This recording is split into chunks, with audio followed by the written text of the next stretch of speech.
இந்த வீடியோ வந்து ஸ்கிப் பண்ணாம பாருங்க, அப்பதான் நான் என்ன விஷயம் சொல்றேன்னு உங்களுக்கு புரிய வரும்.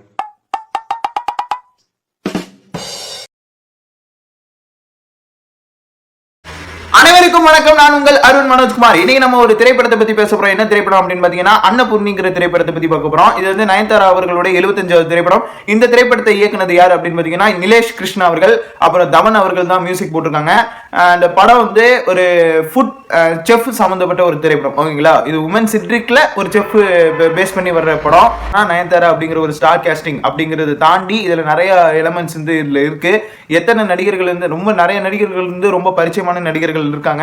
அதுலயும் பாத்தீங்கன்னா ஜெய், சத்யராஜ், அதுக்கப்புறம் ரெட்டின் கின்ஸ்லி, அப்புறம் இப்ப பிக் பாஸ்ல இருக்காங்களே பூர்ணிமா ரவி, அதுக்கப்புறம் ஏற்கனவே பிக் பாஸ் கண்டஸ்டண்டா இருந்த சோம், அப்புறம் சுரேஷ் சக்கரவர்த்தி, அதுக்கப்புறம் யார்டி நீ மோனில வந்து சீனுங்கிற கதாபாத்திரத்தில் நடிச்சிருப்போம். அப்படி இல்லை கிருஷ்ண அது குமார் அப்படிங்கிற ஒரு கேரக்டர். ஆக்சுவலாக அவரோட பேர் எனக்கு தெரியல. ஸோ அவரு அதுக்கப்புறம் அந்த மாதிரி இங்கே ரொம்ப பரிச்சயமான ஆர்டிஸ்ட் எல்லாருமே இந்த படத்தில் நடிச்சிருக்கிறாங்க. அதுவே ஒரு பெரிய ப்ளஸ். இதில் வந்து ஜெய் அவர்கள் வந்து கதாநாயகன் அப்படின்லாம் நடிக்காம இந்த கதைக்கு தேவையான ஒரு கேரக்டராக நடித்தது வந்து ஒரு கூடுதல் சிறப்பு. ஏன்னா இப்போ தான் வந்து ஜெய் அவர்கள் வந்து விட்ட ஃபார்ம்லேருந்து இப்போ தான் திரும்பி வராரு. ராஜா ராணிக்கு அப்புறம் இப்போ வந்து நயன்தாரா அவர்களோட மீண்டும் வந்து கூட்டணி இணைஞ்சு படம் பண்ணியிருக்காங்க. இந்த படம் வந்து உமன் சென்ட்ரிக், அதுவும் இல்லாமல் நயன்தாரா அவர்களுடைய 75வது திரைப்படம். ஸோ அதுக்காக இந்த படம் ஃபுல்லாகவே பார்த்தீங்கன்னா நயன்தாரா அவர்கள் தான் லீட் ரோல் பண்ணி இந்த படத்தை வந்து கொண்டு போகிறாங்க. அதுக்கு பக்கபலமா இங்க சுத்தி நிறைய ஆர்டிஸ்ட் வந்து அவங்களுக்கு நல்ல சப்போர்ட் பண்ணி ஒரு நல்ல ரோல் பண்ணியிருக்காங்க. எல்லாருமே அந்த கதைக்கு என்ன தேவையோ அந்த கதைக்கு தேவையான நடிப்பை மட்டும்தான் கொடுத்துருக்காங்க. ரொம்ப என்கேஜிங்காக அந்த படம் வந்து ரொம்ப அழகாக போவோம். அதுவும் நெகட்டிவ் ரோலில் பண்ணுறது வந்து பார்த்தீங்க அப்படின்னா அந்த யாரடி நீ மோகனியில் வந்து சீனுவா நடித்த அந்த ஆக்டரு, அவர் ஆக்சுவலாக ஒரு ஸ்டாண்டப் காமெடியனும் கூட.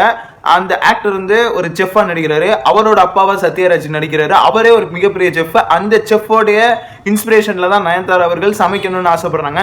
இவங்களோட ஃபேமிலி பார்த்தீங்க அப்படின்னா பிராமின் ஃபேமிலியிலேருந்து வராங்க. பிராமின்ஸ்னாலே தெரியும், நிறைய பேர் நான்வெஜ் தொடக்கூட மாட்டாங்க, சாப்பிடக்கூட மாட்டாங்க அப்படின்ட்டு.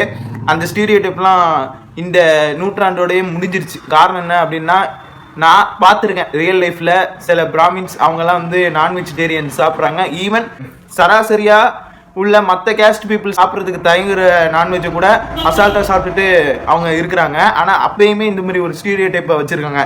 சரி விடுங்க, இது ஒரு ஸ்டீரியோ டைப்பா? நல்லா கேட்டுங்க, ஒரு காலேஜ், அதுவும் கேட்ரிங் காலேஜ், சமைக்கிறது அப்படின்னு ஒரு கோர்ஸாக எடுத்து படிக்கணும், ஹோட்டல் மேனேஜ்மெண்ட் கோர்ஸ்ன்னு எடுத்து படிக்கணும் அப்படின்னு நினைக்கிற ஒரு காலேஜில் ஒரே ஒரு உமனாக வந்து நயன்தாரா அவர்கள் தான் வந்து ஸ்டூடெண்ட்டாக வந்திருப்பாங்க. மற்றபடி சுற்றி இருக்கிறவங்களாம் பார்த்தீங்கன்னா ஜென்ஸ் தான் இருப்பாங்களாம். நல்லா கேட்டுங்க, இது வந்து எனக்கே வந்து புரியலை. மெக்கானிக்கல் டிபார்ட்மெண்ட்னா ஓகே, ஏன்னா பசங்க வந்து மோஸ்ட்லி எல்லா பசங்களாக தான் சேர்ந்துருப்பாங்க, பொண்ணுங்க சேர மாட்டாங்க அப்படிங்கிறதெல்லாம் வந்து எதார்த்தம். ஆனால் கேட்ரிங் கோர்ஸில் வந்து இந்த மாதிரிலாம் செய்வோம். அதுவும் ஹோட்டல் மேனேஜ்மெண்ட்டு, கேட்ரிங் டெக்னாலஜி படிக்கிறவங்க இதில் கேர்ள்ஸுக்கு இருக்க மாட்டாங்களா அப்படிங்கிற ஒரு கேள்விக்குறி இருந்துச்சு. சரி, அந்த லாஜிக் லூப் ஹோல்லாம் விடுங்க. அதுவும் பிராமண பெண் அப்படின்னு சொல்லி அவங்களோட ஸ்ட்ரகிள், அதை வந்து பேஸ் பண்ணி தான் திரைப்படம். அதுலேயும் பார்த்தீங்க அப்படின்னா அவங்க அப்பா வந்து சமையல் ஒர்க்கு தான் பண்ணியிருக்காங்க. கோயிலேருந்து இந்த அக்காரை வடிசல், அப்புறம் வந்து இந்த கோயிலில் பிரசாதமாக சொல்லுவாங்கள்ல சக்கரை பொங்கல், அதுக்கப்புறம் இந்த இது சாம்பார் சாதம்லாம் செய்ய மாட்டாங்க, புளி சாதம், அதுக்கப்புறம் வந்து பார்த்தீங்கன்னா தயிர் சாதம், இந்த மாதிரிலாம் செய்வாங்கள்ல. அதுமாரி ரொம்ப முக்கியமான ஒரு பொறுப்பில் இருக்கார். ஓகேங்களா, சமையல்காரர் அப்படின்னு சொல்லக்கூடாது. அந்த கோயிலில் பிரசாதத்தை வழங்கக்கூடிய ஒரு மகான், பிரசாதத்தை சமைச்சு அதை வந்து கொடுக்கக்கூடிய ஒரு மகான், தன்னை வந்து ஒரு வேலையை செய்யாமல் அது வந்து ஒரு சேவையாக 20 வருஷமாக செஞ்சுட்டு இருக்கிறதா அவர் சொல்கிறாரு. அப்படி ஒரு அந்த மாதிரி ஒரு பேக்ட்ராப் ஃபேமிலியிலேருந்து இவங்க செஃப் ஆகணும்னு வந்து ஒரு வெறியோட இருக்கிற நயன்தாரா, அதுவும் ஒரு பேஷனேட்டிக்கான செஃப்பாக இருக்கணும்ன்ட்டு. அதாவது சைவத்தில் அவங்க பயங்கரமாக இருக்காங்க, ஆனால் அசைவம் வந்து அவங்களுக்கு வரலை. ரெண்டாவது அசைவத்தை மாமிசத்தை தொடுற மாதிரியான பிரச்சனை வருங்கிறதுனால தான் இந்த செஃப்பை வந்து அவங்க அக்செப்ட் பண்ணல. யார், நம்ம நயன்தாரா அவர்களுடைய அப்பா கதாபாத்திரம் வந்து அது மறுக்கிறார். காரணம் என்னென்னா, நான்வெஜ் அப்படி நீங்கள் வந்து நான்வெஜ் தொட்டு சமைக்கிற மாதிரி இருக்கும், அது தொட வேண்டியது இருக்கும், அதெல்லாம் வந்து இங்கே தீட்டு பாவம் அப்படிங்கிற மாதிரி சொல்கிறாங்க. ஆனால் அது மீறியும் அவங்க வந்து கேட்ரிங் கோர்ஸில் படிக்கிறாங்க. அது லேட்டராக தெரியுது. இந்த படத்தில் ஒரு மிகப்பெரிய ஒரு ப்ளஸ் என்னன்னா, 40வது நிமிஷத்துலேயே வந்து பார்த்தீங்கன்னா ஏதோ ஒரு இன்டர்வல் பிளாக் விட்ட மாதிரி எனக்கு ஒரு ஃபீல் வந்துச்சு. ஓகேங்களா, அந்த மாதிரி ஒரு கதையை ரொம்ப அழகாக பரபரப்பாக கொண்டு போய் கரெக்டாக நிறுத்த வேண்டிய இடத்துல நிறுத்தியிருந்தாங்க. பூர்ணிமா அவர்கள் வந்து பிக் பாஸில் சொன்ன ஸ்டோரியை வந்து அவங்க அந்த ஸ்டோரி அங்கே சொன்னாங்கல்ல, ஆனால் இங்கே அதுக்கு அப்படியே வந்து ஒரு வித்தியாசமாக ஒரு விஷயம் பண்ணாங்க. அதுவும் இந்த இடத்துல நான் பார்த்தேன். அதுக்கப்புறம் சத்யராஜ் அவர்களுடைய அமைதிப்படை சத்யராஜை வந்து ரிசம்பிள் பண்ணுற மாதிரி ஒரு சீன் வரும்.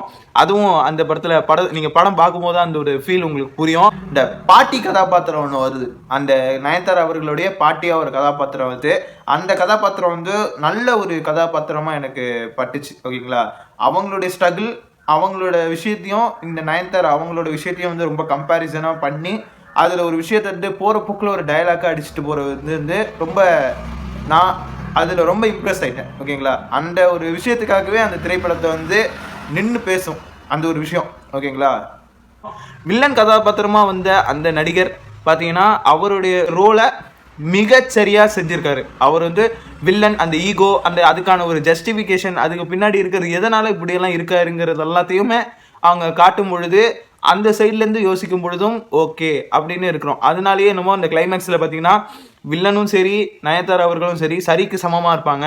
இதில் ஒரு விஷயம் என்னென்னா, அவங்க வந்து டேஸ்டிங் சென்ஸோட பிறந்தவங்க, எப்படி சொல்கிறது, டேஸ்ட் என்ஹான்ஸ் டிசார்டர். ஓகேங்களா, அது வந்து அவங்களுக்கு கிடைச்ச ஒரு வரப்பிரசாதம் மாரின்னு வச்சிங்களேன். அவங்களுக்கு வந்து ரொம்ப சுவையாக இருக்கிற மாதிரியான ஒரு தன்மை உள்ளவங்க. ஓகேங்களா, அந்த சுவை தன்மை வந்து ஒரு ஆக்சிடெண்ட், அந்த ஒரு இன்சிடெண்ட்டில் அது போயிடுது. அதுக்கப்புறம் அவங்க வந்து ஒரு பெரிய கார்ப்பரேட் செஃப்கான காம்படிஷனில் அவங்க வந்து கலந்துக்கிறாங்க. அந்த இதில் அவங்க ஜெயிச்சாங்களா ஜெயிக்கலையா அப்படிங்கிறத ஆக்சுவல் கதைப்படி பார்த்தா எல்லாருக்கும் தெரியும், நயன்தாரா தான் ஜெயிச்சாங்க. அது எப்படியெல்லாம் ஜெயிச்சாங்கிறது ஒரு த்ரில்லிங்காக ஒரு எக்ஸ்பென்சிவாக கொடுத்த ஒரு திரைப்படம் தான் இந்த அன்னபூர்ணி. அதுலேயும் பார்த்தீங்க அப்படின்னா இதில் எனக்கு ரொம்பவும் பிடிச்ச ஒரு விஷயம் என்னென்னா, அந்த கார்ட்டூனில் காமிச்ச விதம். அதாவது ஒரு மலையில் ஏறி போகும்பொழுது இந்த செஃப்புங்கிறது வந்து ஒரு மலையில் போய் ஏறி ஒரு சிம்மாசனத்தில் உட்கார்ற மாதிரி கார்ட்டூனைஸ் பண்ணி இடையில ஒரு விஷயத்தை வந்து சொல்லும் பொழுது ரொம்ப என்கேஜிங்காக அந்த படத்தை வந்து பார்க்கணும். அந்த அதாவது கையில் செல்ஃபோன் எடுக்கணும் அப்படிங்கிறதுலாம் தோணாமல் முழுக்க ஸ்க்ரீனை மட்டுமே பார்க்குற மாதிரியான ஒரு என்கேஜிங்கான ஒரு ஃபேக்டரை கிரியேட் பண்ணி கொடுத்ததுக்கு இந்த அன்னபூர்ணி டீம் வந்து பயங்கரமாக எஃபோர்ட் போட்டிருக்காங்கிறது நல்லாவே தெரிஞ்சுது. நான் டேரக்டர் அப்படின்னு மட்டும் சொல்லலை, ஹோல் அன்னபூர்ணி டீமே வேறு லெவலில் அவங்களோட பணிகளை சிறப்பாக செஞ்சுருக்காங்க. ரெட்டின் கிங்ஸ்லி அவர்களும் வழக்கம் போல் ஒரு காமெடி அப்படின்னு சொல்லி ஒரு எலமெண்ட் பண்ணிட்டு இருக்காப்புல. ஜெய் அவர்களும் வந்து பார்த்தீங்கன்னா இடையில கொஞ்சம் ஹியூமராக ஒன்று ட்ரை பண்ணுறாப்புல. ஸோ அந்த படத்துக்கு வந்து நல்லா அவரோட பெஸ்ட்டு, அவருக்கு என்ன ரோலோ அந்த ரோலுக்கு ஏற்ற மாதிரி நடிச்சிருக்காப்புல. மற்றபடி அது கதையை பாதிக்குது அப்படின்னா கண்டிப்பாக இல்லை. ஓகேங்களா, அதுக்கப்புறம் பூர்ணிமா ரவி இவங்கெல்லாம் வந்து நயன்தாராக்கு ஃப்ரெண்டு மாதிரி வராங்க. பிக் பாஸில் வந்து அழுதுகிட்டு இருந்தாங்க. ஓகேங்களா, இந்த மாதிரி பார்க்கிங் படத்தில் நடித்த இந்துஜாவும் பூர்ணிமா அவங்களும் 2 பேரும் க்ளோஸ் ஃப்ரெண்ட்ஸ் தான். இந்துஜா அவர்கள் ஒரு திரைப்படத்தோட கதாநாயகியாக வந்து ப்ரமோஷன் பண்ணியிருப்பாங்க. பட் வந்து பூர்ணிமா அவங்க வந்து பார்த்தீங்கன்னா நயன்தாரா அவர்களுக்கு ஃப்ரெண்டாக மட்டும்தான் இப்போ நடிச்சிருக்காங்க. ஆனால் அவங்க வந்து யூடியூப்லாம் பார்த்தீங்கன்னா அவங்களுக்கு ஒன்று பெரிய ஃபேன் பேஸ் இருக்குது. அதை அப்படியே வந்து இந்த ஷோவில் வந்து கெடுத்துக்கிட்டதா நான் பார்க்குறேன். ஆனால் இந்த திரைப்படத்தில் அவங்களுக்கு என்ன ரோலோ அந்த மாதிரி ரோலில் நடிச்சிருந்தாங்க. இதுல இருந்து கொஞ்சம் சட்டிலான வாய்ஸ்ல தான் பேசியிருந்தாங்க. இதுலலாம் அவங்க ஒன்றும் பண்ண முடியாது. இல்லை, இது ஃபேமிலியோடு சேர்ந்து பார்க்கக்கூடிய ஒரு திரைப்படம். ஓடிடியில் இது வந்து ரிலீஸ் ஆகும்பொழுது ஒரு நல்ல எக்ஸ்பீரியன்ஸை கொடுக்கும்.